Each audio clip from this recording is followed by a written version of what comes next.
Sir भाई, नुकतेच तुमचे मराठवाडा उपाध्यक्षपदी कुरेश जमातच्या निवड करण्यात आलेली आहे.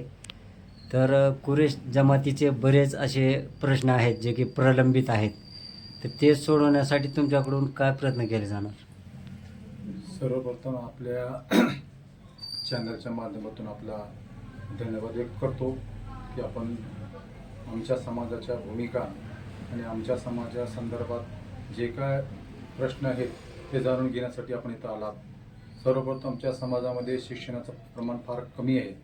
त्या संदर्भात आम्ही समाजामध्ये जागरूकता करून समाजामध्ये एक शिक्षणासंदर्भात एक नवीन जागरूकता आम्ही लोकांमध्ये निर्माण करणार आहोत. त्याचबद्दल आता ज्या पद्धतीने आमच्या समाजावर जे गोवंश कायदे निर्माण झालेले आहेत ते आर्थिक अडचण आणि कायदेशीर जे काय संकट आमच्या समाजावर येत आहे त्या संदर्भात आम्ही समाजामध्ये एक नवीन शिक्षणाच्या माध्यमातून आमचा समाज कसं पुढं जाता येईल त्या गोष्टीवर आम्ही खास करून भर देणार आहोत आणि समाज संघटित कसं होईल आणि समाजामध्ये संघटित होऊन पुढचे प्रश्न कसे मार्गी लागतील ह्याच्यावर आम्ही भर देणार आहोत.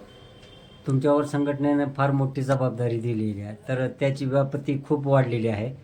तर त्याचे नियोजन तुम्ही कशा पद्धतीने करणार? खरंच आपण जे सांगितलं की आता मला मराठवाड्याची जबाबदारी एक मोठी जबाबदारी मला माझ्या राष्ट्रीय अध्यक्ष नवरोली साहेब तसंच जाकीरबाई मीना मॅडम यांनी माझ्यावर सोपलेली आहे.